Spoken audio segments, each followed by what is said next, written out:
Hello dear student, कैसे हैं आप लोग। उम्मीद करते हैं कि आप लोग अच्छे होंगे, स्वस्थ होंगे और अच्छे से अपनी पढ़ाई कर रहे होंगे।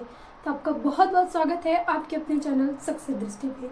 तो आज हम देखेंगे, आज की जो क्लास है वेरी वेरी इंपॉर्टेंट है, क्योंकि आज हम केमिस्ट्री के जो फर्स्ट चैप्टर है जितने भी फार्मूले हैं उन सभी फार्मूले को हम देखेंगे और उसके बाद उस पर न्यूमेरिकल सॉल्व करेंगे। क्योंकि देखिए, जैसा जैसा ये बोर्ड एग्जाम्स अपना चेंज परिवर्तन ला रहा है, तो वैसे वैसे वो न्यूमेरिकल्स की संख्या बढ़ा रहा है।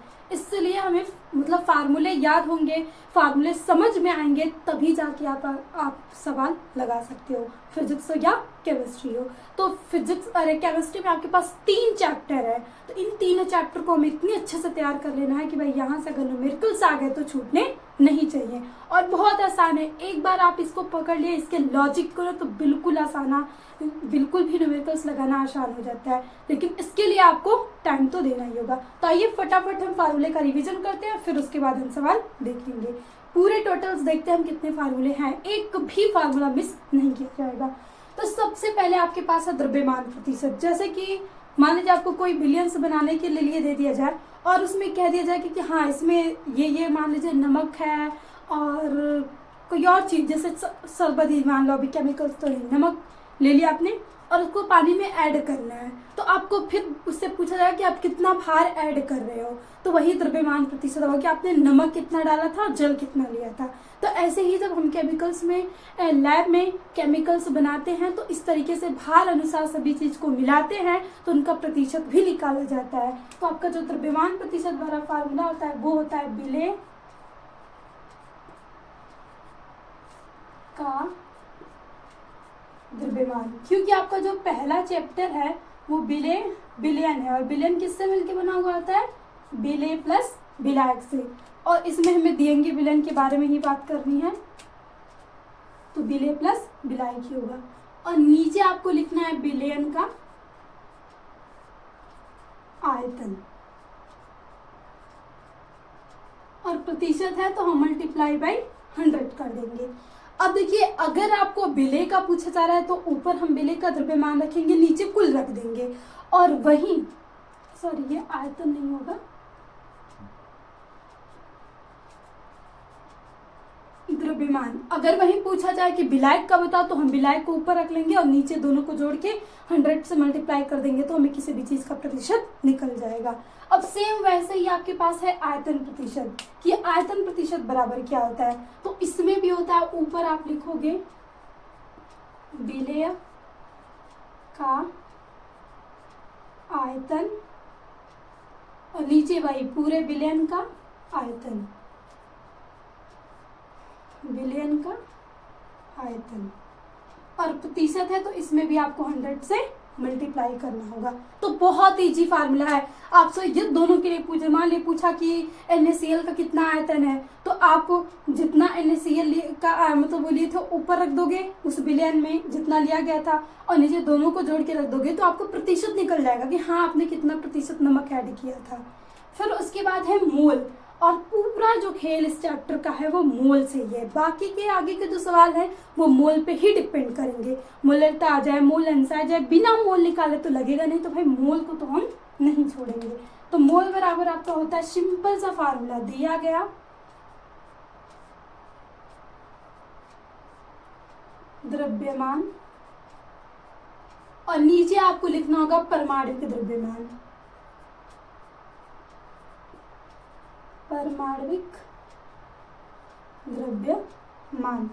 अब दिया गया तो मिल जाएगा, परमाणविक द्रव्यमान पे आपको मेहनत करनी होगी कि आपको बहुत सारे एलिमेंट्स हैं, जो तत्व हैं, उनको परमाणु भार याद रहेगा, तभी आप किसी भी कंपाउंड का, जैसे NaCl में आपको सोडियम क्लोरीन का याद रहेगा, तो दोनों को जोड़ के परमाणु भार निकाल लोगे। तो 30 तक भी अगर आप याद कर ले तो ऐसे ऐसे ना, तो बहुत परमाणु भार निकल ही जाएगा। फिर उसके बाद आता है मोलंस। मोलंस भी हम विलेय के लिए भी निकाल सकते हैं, विलायक के लिए भी निकाल सकते हैं। तो वही किसी का भी निकालना तो हम अवयव मान लेते हैं,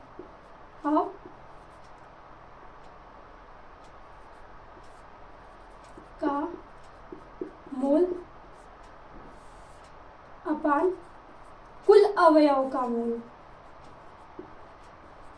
अवयवों का मोल।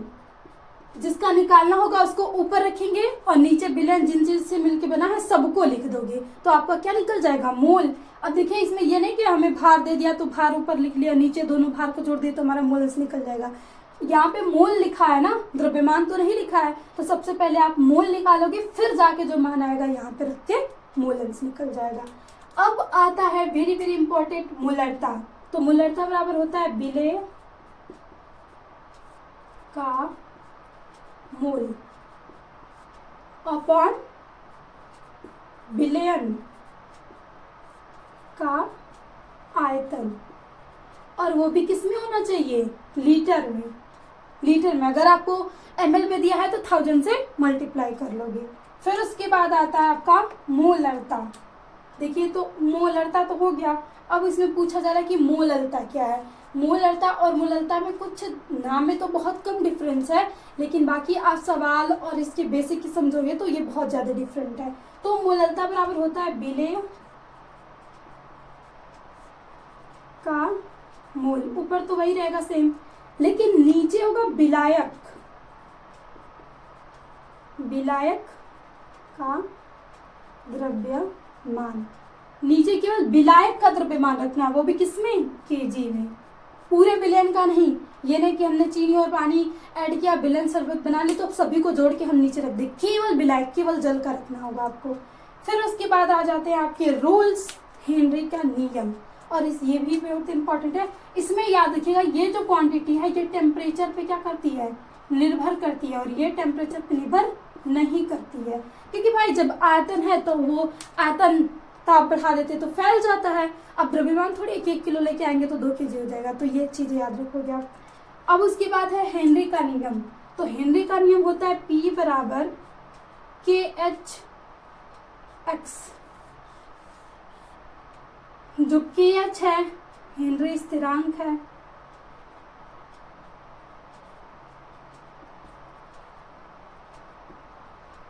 x जो है आपका मोल अंश है, और जो P है वो आपका दाब है। तो हेनरी का नियम भी होता है कि स्थिर ताप पर यदि हम ये स्थिर ताप पर किसी भी मतलब जो मतलब उसकी मतलब दाब होता है वो मोल अंश के क्या होता है? बराबर होता है। अगर हमें किसी गैस की विलेयता जो उसमें दाब के बराबर होती है, जितनी ज़्यादा गैस को घोलना उतना ज़्यादा हम क्या करेंगे? दाब लगाएंगे। तो ये रहा इसका फार्मूला। आपको KH का मान दे देगा, उसमें मोल अंश आप खुद निकाल लोगे, फिर वहाँ से दाब निकाल लोगे। अब इसके बाद जो नेक्स्ट लॉ है वो है राउल्ट्स लॉ। ये जो नियम था केवल एक चीज पे लागू हुआ, और ये नियम है कि विलयन में विलेय प्लस विलायक दोनों पे निर्भर करता है, इसलिए ये होता है आपके पास P टोटल बराबर P0A XA plus P0B XB। ये होता है आपके राउल्ट्स का नियम, कि उसमें विलेय प्लस विलायक पे दोनों पे क्या करता है? इसमें पूरा टोटल दाब निकालना होता है यहाँ से। ये होता है राउल्ट्स का नियम, क्योंकि वो दो विलेय प्लस विलायक दोनों पे निर्भर करता है। तो जब दोनों पे निर्भर करता है फिर हमें लास्ट में क्या करना पड़ता है? टोटल निकालना होता है। किसी एक का निकालना हो तो ये बराबर ये बराबर ये कर लेंगे। अब आता है आपकी कॉलिगेटिव प्रॉपर्टी। 4 कॉलिगेटिव प्रॉपर्टी है, चारों बेहद इंपॉर्टेंट है, और चारों में से एक न एक पे तो सवाल जरूर आता है, तो भाई फार्मूला तो याद होना चाहिए। अब बोला जा रहा है कि वाष्प दाब में अवनमन, यानी वाष्प दाब में कमी पूछी जा रही है। तो अब देखो मान लीजिए पहले किसी का वाष्प दाब कुछ रहा होगा, अब उसमें हम कुछ ऐसी चीज ऐड कर लेंगे जिसके कारण वो वाष्प बनने की प्रक्रिया कम हो जाएगी, तो इसी को बोला जाएगा वाष्प दाब में अवनमन। और इसका फार्मूला होता है P01 अपॉन P1 गुणे x2 की। जो x2 है उसमें वो क्या है आपके पास? मोल अंश ही है इसमें, या तो इसे लिखो या ये आपका क्या है? मोल अंश, मोल अंश, या तो ये भी लिख सकते हो P1 equal to N2 N1 plus N2, दोनों फार्मूला यूज कर सकते हैं हम। अब N क्या है? वो मोल अंश ही है, तो आप सवाल में अगर भार दिया है तो आप दिए परमाणु द्रव्यमान निकाल के मोल अंश निकाल लोगे, और ये आपका दाब हो गया। एक शुद्ध घटक का दाब होता है, फिर एक बार जब उसमें मिला देते हैं तब होता है। तो जो पहले वाला दाब था, जो पहले मतलब बाद में आया, इन दोनों को घटा देंगे तो वही हमारा क्या हो जाता है, वाष्प दाब में अवनमन हो जाता है। अब आता है क्वथनांक में उन्नयन, यानी अब आपको क्या करना है, टेम्परेचर में वृद्धि करनी है। कुछ ऐसी चीज हम ऐड कर देंगे जिसकी वजह से टेम्परेचर में क्या हो जाए, वृद्धि हो जाए। जो पहले आपका मतलब 100 डिग्री सेल्सियस पे जल उबलता था, अब उसमें हम मान लीजिए नमक ऐड कर लिए, कुछ और ऐड कर लिए, तो वो कुछ 102, 103, 104 लेगा। तो ये होता है कि आपके वाष्प क्वथनांक में उन्नयन।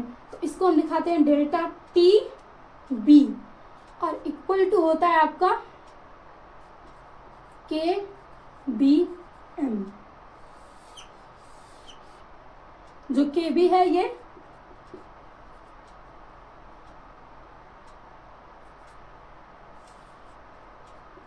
स्थिरांक, स्मॉल एम है जो मोललता है, और ये आपका क्या है,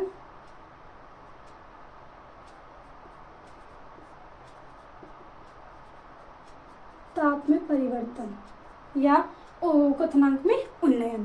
तो ये सारी चीजें, इसको अगर हम चाहें तो एक और तरीके से मतलब लिख सकते हैं। यहाँ से मतलब जो मोलरता है, तो मोलरता वाला फार्मूला जो हमने यहाँ पे यूज किया है वही हम क्या करेंगे, यहाँ पे लिख लेंगे, और के बी का मान हमेशा आपको दिया होगा। अब देखिए, इसको जब हम एक और तरीके से लिख सकते हैं, यहाँ से M2 इक्वल टू, जब हम मोलरता के फार्मूले को थोड़ा सा तोड़ देंगे तो M2 इक्वल टू 1000 गुणे W 2 KB upon delta TB गुणे W1। ये वाला फार्मूला भी आपको कहीं कहीं पे डायरेक्टली M2 का मान पूछा जाता है, तो डायरेक्टली आप ये फार्मूला लगा लोगे। कुछ नहीं, बस यहाँ पे मोललता को जब हम रख देते हैं तो मोललता को रखेंगे तो फिर वही पक्षांतर कर देंगे तो हमें ये वाला फार्मूला मिल जाता है। अब उसके बाद जो नेक्स्ट है कि हिमांक में अवनमन, तो इसके लिए आपके पास आता है डेल्टा टी एफ, और ये होता है के एफ एम। ये भी आपकी मोललता के क्या होता है, समानुपाती होता है, हिमांक में अवनमन भी। तो ये भी आपकी मोललता है, तो इसके लिए भी निकाले तो अगर इसके लिए एक फार्मूला निकाले, मान लीजिए T nought F minus T F equal to K F गुणे 1000 गुणे W2 अपॉन M2 गुणे W1। तो अगर M2 यहाँ से भी निकालना चाहे तो पक्षांतर करके हम यहाँ से निकाल सकते हैं। तो ये दो फार्मूले इसमें भी यूज किए जाते हैं, कुछ नहीं, दोनों सेम है, बस यहाँ पे मोलरता को रख दिया गया, ओपन करके रख दिया गया है। अब आ गया आपके पास परासरण दाब। तो परासरण दाब को हम पाई से प्रदर्शित करते हैं, और इसके बराबर आपके पास होता है CRT। ये फार्मूला आता है। C कंसंट्रेशन है और एक R गैस नियतांक, T टेम्परेचर। तो अगर हम C का मान रखें तो एक और फार्मूला जाता है पाई बराबर W2 RT नीचे M2V हो जाता है। यहाँ पे C का मान रखने पे सांद्रता आ जाती है ना, और आयतन की होती है, तो ये W2 और M1 और V आ जाता है। तो उसमें आपका आयतन दिया होगा, W2 M1 दिया होगा, तो आप यहाँ से ये वाला यूज कर लोगे। अब उसके बाद आता है वांट ऑफ फैक्टर। इसके लिए कई सारे फार्मूले हैं, एक ही आप यूज कर सकते हो। एक बोला जाता है कि प्रेक्षित अणु संख्यक गुण अपॉन परिकलित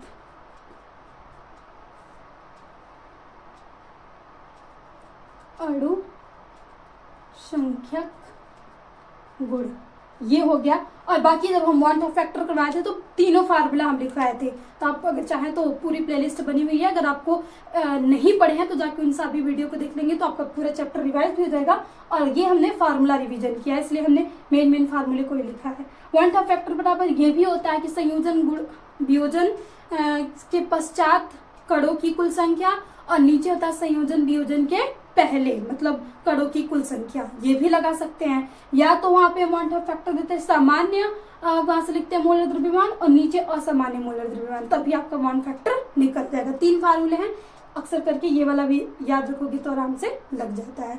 तो इतने ही फार्मूले आपको फर्स्ट चैप्टर में मिलेंगे। काउंटिंग करें तो कितना हो जाएगा ये,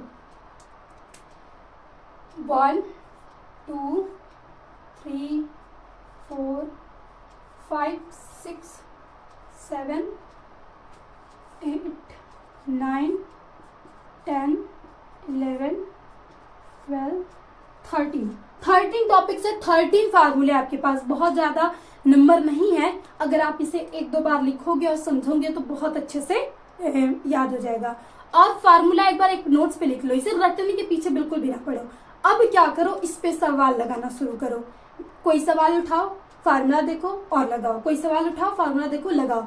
ऐसे करोगे फार्मूला कब याद हो जाएगा आपको पता भी नहीं चलेगा, और न्यूमेरिकल्स लगाने की आपकी इतनी प्रैक्टिस हो जाएगी तो बस सवाल आते ही आप तुरंत लगा सकते हो। तो आप इसका स्क्रीनशॉट लीजिए और फिर उसके बाद हम कुछ यहाँ पे न्यूमेरिकल्स करते हैं और कुछ सवाल उठाते हैं जिनमें हम आपको समझाएंगे कि हाँ कैसे आपके केमिस्ट्री के सवाल अगर किस तरीके से अगर आप लगाएं तो बहुत आसानी से वो लग जाएंगे। और इसमें लॉजिक एक दूसरे से जोड़ना होता है, जोड़ लोगे आप तुरंत लग जाएंगे। बस इसमें जो भी टॉपिक है वो टॉपिक समझ में आएगा ना कि आखिर इसमें बोला क्या जा रहा है, क्योंकि इसमें जो सवाल देते हैं ना कभी कभी इनकम्प्लीट देते हैं, वो आपको पूरा एकदम अच्छे से नहीं देगा, उसमें कई सारी चीजें छुपा के दे देता है। तो वो अगर आप पढ़े रहोगे तभी समझ में आएगा। ये नहीं कि फार्मूला रट लिया हाँ तो हम सवाल लगा ही लेंगे, उसको आप प्रैक्टिस करोगे।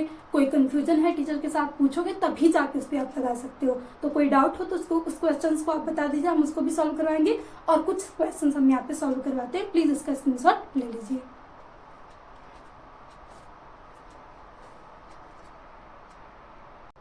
तो देखिए यह एक ऐसा सवाल है जिसमें आपके मतलब पूरे कॉन्सेप्ट हो जाएंगे, कोलिगेटिव प्रॉपर्टी वाला छोड़ के जितने भी रूल्स छोड़ के आपके ये जो मतलब दिया था कि सांद्रता पद वाले जो सवाल हैं सभी इस क्वेश्चंस में आ जाएंगे। एक ऐसा क्वेश्चन है, सबसे हार्ड क्वेश्चन है, अगर इसे आप समझ लेते हो ना तो बाकी मूलरता मूललता मूल अंश सब आप यूं कर लोगे। बस इस सवाल को अच्छे से आपको देखना कि हाँ इसमें क्या क्या पूछा जा रहा है। देखिए क्वेश्चन तो दे दिया गया है, क्वेश्चन पढ़ के भी अगर आप नहीं पढ़े हो तो कुछ भी समझ में नहीं आएगा, क्योंकि आप फार्मूले भी कहोगे ना हम फार्मूले भी रट लिए, अब तो लग जाएगा मुझसे सवाल। लेकिन अगर आप इस सवाल के कॉन्सेप्ट को नहीं समझोगे तब भी आपका ये सवाल नहीं लगेगा, क्योंकि कुछ चीजें इसमें दी हुई है और कुछ चीजें इसमें छुपी हुई हैं। तो उस चीज को समझना बेहद ही क्या है, जरूरी है।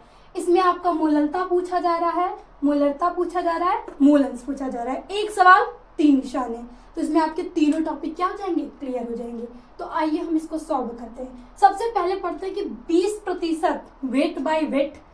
अब देखो यहाँ से जलीय विलयन का KI है, मतलब यहाँ से इसी से आपको समझ जाना है कि यहाँ पे जो कह रहा है, जिस विलयन की बात कर रहा है वो किससे मिलके बना हुआ है, H2O से और प्लस KI से। ठीक है, इन दोनों से मिलके बना है। अब कहा जा रहा है कि 20% वेट बाय वेट जलीय KI है, यानी 20% तो आपका कौन हो गया, KI हो गया, यानी 20 ग्राम KI हो गया। तो बाकी का जो बचा है वो हमारा जल ही होगा, और ये आपका है विलायक और ये आपका है विलेय।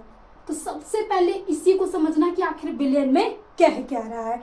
तो ये आपका जो विलय है वो 20% यानी 20 ग्राम है, और बाकी का जो बचा हुआ 80% यानी 80 ग्राम है वो आपका जल है। तो ये चीज समझ लिया, अब आपको सवाल लगाने में कोई भी दिक्कत नहीं होगी। तो सबसे पहला स्टेप आपको यही होगा कि पहले उठाओ विलयन और देखो उस विलयन में क्या क्या चीजें हैं और उनका द्रव्यमान कितना है। अब हमने ये 80 तो हमें कहीं यहाँ पे नोट नहीं किया, 80 हमने क्यों ले लिया, तो भाई जब ये विलयन बोला जा रहा है कि वो जलीय विलयन है और उसमें आपका KI 20% है, तो आपका पूरा विलयन जो होता है वो 100%, मतलब ये पूरा 100% का होता है। तो 100% में से 20 तो विलय निकल गया, बाकी का बचा हुआ जल होगा, इसलिए 80 जो भाग है वो कितना हो गया, जल हो गया। अब लगाओ, सबसे पहला टॉपिक आपका मोललता ज्ञात करना है। कब, मोललता। अब यहाँ पे एक और चीज दी गई है, आपको डेंसिटी दे दी गई है, यानी D बराबर आपको दिया है 1.5 202 ग्राम ml में दे चुका है। ठीक है, अब आप रखोगे ऊपर फार्मूले के हिसाब से मोललता में विलेय का मोल, विलेय का मोल अपॉन विलायक का द्रव्यमान, वो भी केजी में। ठीक है, हो गया। अब अप्लाई करो विलेय का मोल, मोल आपके पास क्या है, KI है, तो मोल कैसे निकालते हैं, दिया गया द्रव्यमान अपन परमाणविक द्रव्यमान। तो अगर आप चाहें तो साइड में कहीं यहाँ पे मोल निकाल सकते हैं, KI का मोल। तो KI आपका जो दिया गया है वो 20 है, और परमाणु का द्रव्यमान निकालेंगे तो पोटेशियम का 39 होता है, और जो आपका आयोडीन है उसका 127 होता है। तो जब आप इसको ऐड कर दोगे तो टोटल हो जाएगा आपके पास 166। अब इस बस यही है, जब इसको आप डिवाइड करोगे तो 1.5 आपका ये आ जाएगा, 1.5 ग्राम मोल आ जाएगा ये। ठीक है, इतना आ गया। अब ये हमें आ गया 1.5, जब इसे भाग करेंगे तो वही आएगा यहाँ से, जब भाग किया जाएगा तो आप वहाँ से भाग करेंगे तो आ जाएगा यहाँ से, सॉरी 1 पॉइंट नहीं होगा, सॉरी 0 में जाएगा ना, ये 0 भागी कर लेते हैं, एक और 0 बढ़ा लिए, 0.1 बार जाएगा, फिर उसके बाद आप 5 बार ले सकते हो, तो ये 0.15 आ गया आपका मोल। अगर आप नहीं चाहते हो तो मत निकालो, 20/166 ही रहने दो। अब आपका विलायक का द्रव्यमान क्या है, तो विलायक का मोल तो निकालना नहीं है, द्रव्यमान बस आपका 40 ग्राम दिया है, तो ग्राम को जब हम केजी में चेंज करेंगे तो 1000 से मल्टीप्लाई कर देंगे। तो बस ऊपर रखो 20/166, पूरे के बट्टा आपके पास हो जाएगा 80, और यहाँ पे होगा 1000 से मल्टीप्लाई। ठीक है, अब यहाँ से जब आ जाएंगे तो हम 20/166, 180, और ये हो गया आपका 000। ये 0 से ये 0 कैंसिल आउट हो गया, और 4 5 20, 2 2 50। ठीक है, फिर यहाँ से काट लो तो 1 3 3, और ये हो जाएगा 5। अब ऊपर आपका बचेगा 5 10 2 12।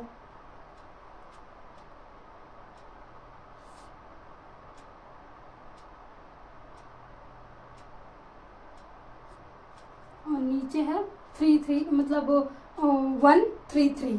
तो जब इसे सॉल्व किया जाएगा तो आप इसे सॉल्व कर दो कि आपका आंसर जो आ जाएगा 1.5 ग्राम मोल इनवर्स, यही आपका क्या हो जाएगा, आंसर हो जाएगा। मोललता आपकी 1.5 मोल इनवर्स, ग्राम मोल इनवर्स आ जाएगी। बस यहाँ से तो मैथमेटिकली है, मैथमेटिक्स, बस आपको ये तरीका रखना था, बस ये वाला टॉपिक आप समझ गए, फिर सवाल आसानी से लग जाएगा। तो मोललता के लिए हमने विलेय का मोल, विलायक का द्रव्यमान, विलायक दिया भी नहीं था, लेकिन एक चीज यहाँ पे डोनेट किया था कि जलीय है, तो जल ही विलायक होता है। तो जब हमने यहाँ से 80 ग्राम ले लिया, फिर यहाँ से 1000 से मल्टीप्लाई कर दिया, फिर ये सभी सॉल्व करने पे हमारी जो मोललता है इतनी आ गई। अब आ जाइए, दूसरा टॉपिक है आपकी मोलरता। जो पूछा जा रहा है मोलरता। अब मोलरता बराबर फार्मूला होता है विलेय का मोल अपॉन विलयन का आयतन, विलयन का आयतन। अब एक और दिक्कत आती है आपके पास, अगर आप थोड़ा सा इसमें नहीं पढ़े रहोगे तो। अब डायरेक्टली यहाँ पे आयतन नहीं दिया हुआ है, अब हम कैसे निकाले भाई, इनडायरेक्टली। यहाँ पे आयतन तो हमें ज्ञात नहीं है, अब कैसे होगा ये सवाल। घनत्व तो दे दिया गया है, और घनत्व बराबर आप फार्मूला पढ़ेंगे, डेंसिटी बराबर होता है आपके पास मास अपॉन वैल्यूम। तो जब आपको निकालना है वैल्यूम, तो वैल्यूम बराबर आ जाएगा मास अपॉन डी।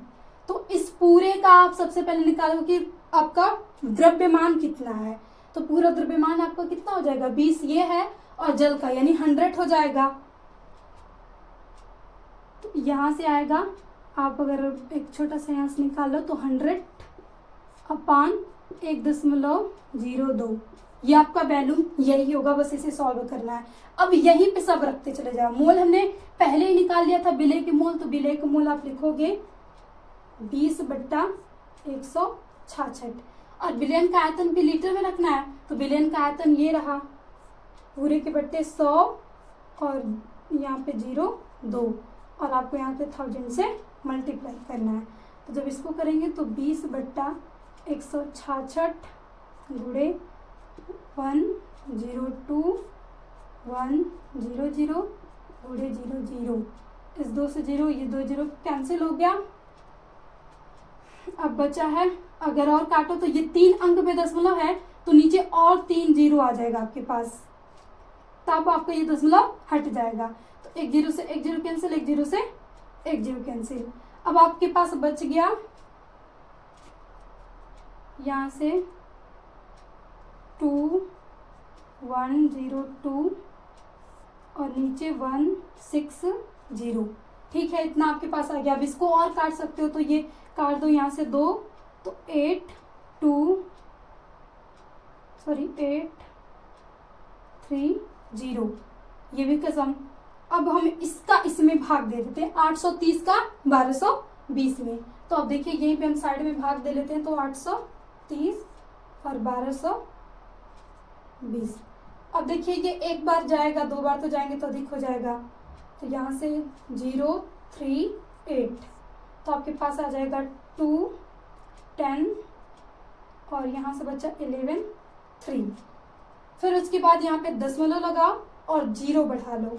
ठीक है, 1 आ गया। अब देखो कौन सी ऐसी संख्या किससे कटेगा ये, तो अगर हम 8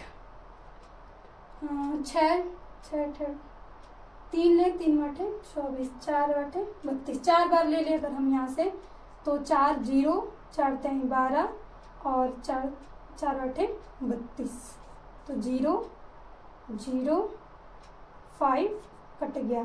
तो मतलब यहाँ पे आपका जो फाइनली आंसर आएगा 1.4 और ये क्या हो जाएगा, मोल लीटर इनवर्स, मतलब मोल प्रति लीटर। तो ये आ गया आपका मोलरता। ये रहा आंसर मोलरता का और ये रहा आंसर मोलरता का। अब आपके पास थर्ड बचा है कि मोल अंश कैसे ज्ञात किया जाए। तो मोल अंश बराबर फार्मूला हम पढ़े हैं कि मतलब चाहे तो हम दोनों का निकाल लें यहाँ से, लेकिन आपको केवल किसका पूछ रहा है, KI का पूछ रहा है, जल का नहीं पूछ रहा है। तो अब देखिए इस आंसर को हम यहाँ लिख लेते हैं और यहाँ पे मोल अंश निकालेंगे। 1.4 मोल प्रति लीटर, यह आपकी मोलरता आ गई आंसर। ठीक, अब हम निकालते हैं मोल अंश, KI का मोल अंश। ठीक है, मोल अंश बराबर आपको KI तथा जल दोनों का मोल अंश निकालना होगा।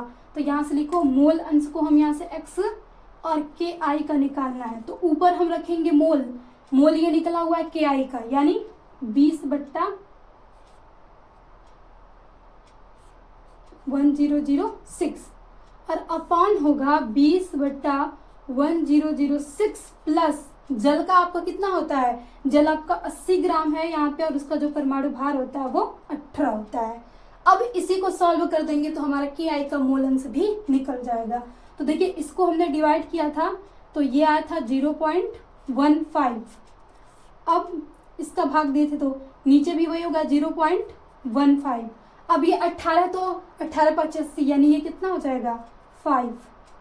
तो अगेन यहाँ से करें तो 0.15 ये ऐड हो जाएगा 5.15। अब जब इसके भाग देंगे तो दशमलव दोनों तरफ बराबर दशमलव हट जाएगा, यानी 15/515 हो जाएगा।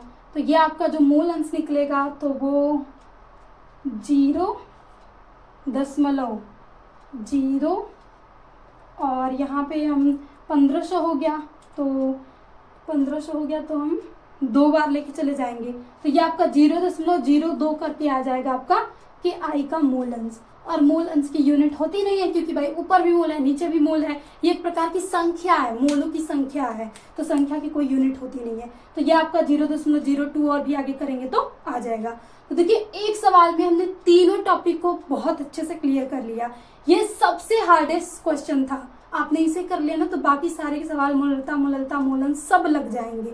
अब बाकी के और भी प्रैक्टिस सेशंस रखेंगे हम, तो कोलिगेटिव प्रॉपर्टी वाला रख लेंगे। बस आप इतना प्रैक्टिस करो और इस पे जो भी आपकी बुक में हो, एनसीईआरटी में कोई भी क्वेश्चन हो उसे देना, हम आपको बताएंगे। और इसके पहले भी हमने जब आपको सॉल्व करवाया, पूरा चैप्टर करवाए थे, तो उसमें भी न्यूमेरिकल्स करवाए थे। तो अगर आप चैनल पे नए हैं तो प्लीज जाके वो ब्रिलियंट सॉल्यूशंस वाली प्लेलिस्ट को पूरा देख लीजिएगा, ताकि आपका ये चैप्टर एकदम क्रिस्टल क्लियर हो जाए कि यहाँ से कोई क्वेश्चन आ जाए तो छूटना तो नहीं चाहिए। और ये होता है आपकी क्वेश्चन सॉल्व करने का तरीका। इस तरीके से करोगे कभी भी गलत नहीं होगा। सबसे पहले सवाल को पढ़ो, ढूंढो कि उसमें बिलियन क्या है, और बिलियन बना होगा बिले प्लस बिलायक से, और फिर ढूंढो कि बिले क्या है और बिलायक क्या है, फिर दोनों का मोल आपको पता होना चाहिए। इस तरीके से मोल निकाल लो। फिर डेंसिटी दी थी तो अब हम यहाँ पे डर जाते, भाई अब डेंसिटी दे दी, हम आयतन कहाँ से निकालेंगे। तो बेसिक जो फार्मूले थे 9th 11th में हम पढ़े रहते हैं कि घनत्व बराबर द्रव्यमान बट्टा आयतन। तो आयतन है इसमें और हमें द्रव्यमान भी पता है, घनत्व भी पता है। जब तीन प्रॉपर्टी दी है, दो पता है, तो एक तो हम निकाल ही सकते हैं, तो वहां से हमने आयतन भी निकाल लिया। तो यही था आपके पास पूरे बुक में सबसे डिफिकल्ट क्वेश्चन। इसी तरीके के और भी आपको मिल जाएंगे, इससे हार्ड यहाँ से क्वेश्चंस नहीं मिलेंगे। तो आई होप आपको ये सेशन अच्छा लगा हो और अब आप क्वेश्चन प्रैक्टिस अच्छे से कर सकते हैं। तो इस सेशन का यहीं पे एंड करते हैं और आगे हम फिर और प्रैक्टिस करेंगे। तो थैंक यू, मिलते हैं इसी के साथ नेक्स्ट सेशन में। तो always be happy and be positive.